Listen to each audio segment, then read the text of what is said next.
Natural resources have been cleared from over 35% of our planet's ice-free surface.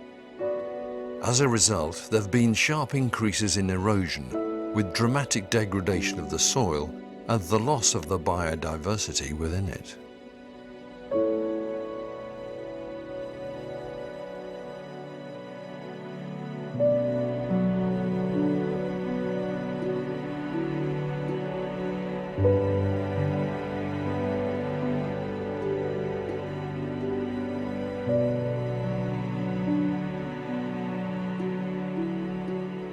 Erosion carries away 25 to 40 billion tons of topsoil every year.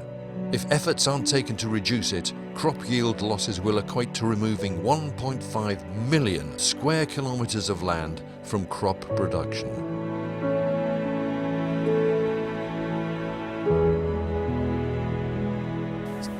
So I think we're seeing the consequences of not looking after our soil already. In real terms, our yields are falling when you exclude the gains we're getting from plant breeding.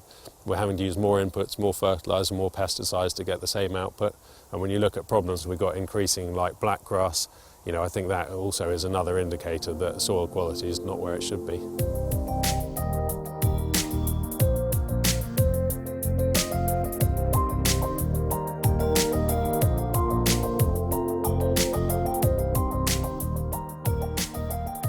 Soil is a key focus for us here at Overbury because it supports everything we do. It's our biggest asset. We grow our food on it. We want nutritious food to be able to be grown on nutritious soil. The only way we can do that is to look after it and nurture it, and it's key for the whole environment, whether we're looking at our food, whether we're looking at biodiversity and sustaining plants, which then provide food for insects, but it's also an environmental aspect as well. It's a huge sponge that we're sitting on.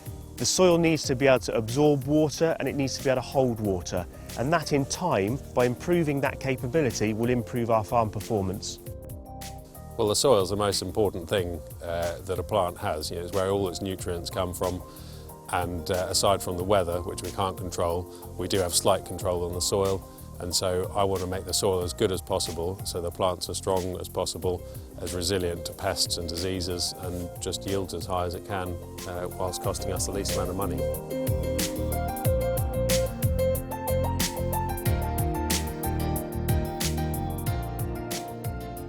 So I think really there are three key things that we're looking at when we want to improve our soils. The first of them is to try and reduce your tillage as much as possible. So we're fairly lucky here because we've got easy soil, and going no-till is quite a straightforward bit of work for us. I appreciate that's not easy everywhere, but just reducing a bit and bearing in mind it may take a few years to actually get that benefit, and so it's something not working the first year. Best to just keep on trying even a small area for a few years and see whether it comes round.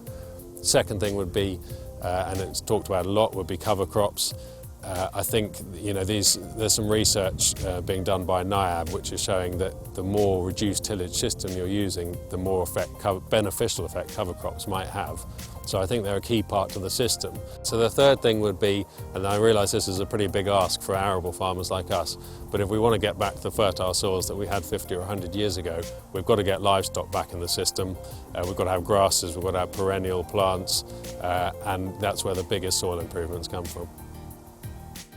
155 million hectares of crops worldwide are established using conservation agriculture, such as zero tillage or direct drilling. I did a Nuffield Farming Scholarship in 2013 looking at the wheat yield plateau, and I effectively came back with the conclusions that we've been over-cultivating our soils, we've been diminishing soil organic matter, which is what retains nutrients, improves drainage and infiltration into the soil of moisture and holds it, which is key for us on our particular farm. And then in 2015 we took delivery of our own zero-till drill. So since then the bulk of the farm has been zero-tilled with no cultivations whatsoever. The cost of direct drilling is between 55 and 70 euros per hour, as opposed to 135 to 170 euros per hour for traditional ploughing. Coupled with that, we've been growing cover crops across the whole farm where we are going into spring cropping, and we're also cover cropping where we have a break in crops of more than 5 weeks. So for instance, after oilseed rape and before winter wheat, we will go with a cover crop in that particular circumstance then.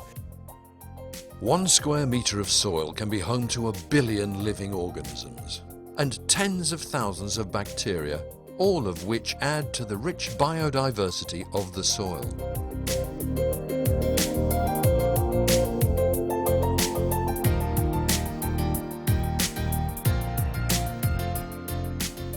We're collecting soil that's running off, hopefully not very much, from our soils, both up on the hill and down in the vale on the heavy land, to actually have a look at how our soils are going to change over the next 3 years through zero till.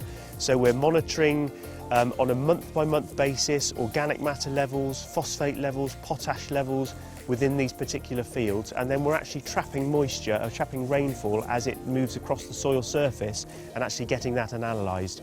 So over 3 years we'll have a fantastic set of data as to how our soils have changed in that relatively short period of time. There are 15,000 million tonnes of carbon in the world's soils, with 10 billion tonnes of it in UK soils. These vast quantities of carbon help to regulate the world's CO2 emissions, thereby controlling climate processes. What's more, soil can greatly reduce flood risk by storing up to 9,200 tonnes of water per acre. We're actually changing how we sample our soils and how we sample our fields. So we're not just looking anymore for a value of P or a value of K or a value of magnesium. We're actually looking at the availability of that nutrient to the plant. And it's a 20-year project, a 30-year project to make significant changes in organic matter and humus. But that's the challenge that we've set ourselves. We need to improve this soil for the next generation, and we've got more and more people in the world that we need to feed with more nutritious food. In May 2013, Iowa State University's Daily Erosion Project found that in one 5-day period, 50 townships in Iowa lost more than 5 tonnes of topsoil per acre.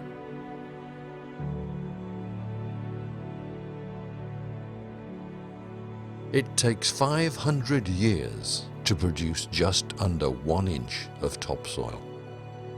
Calculations of the current rate of soil degradation suggest that if we do nothing, in only 60 years' time, we will have no topsoil left.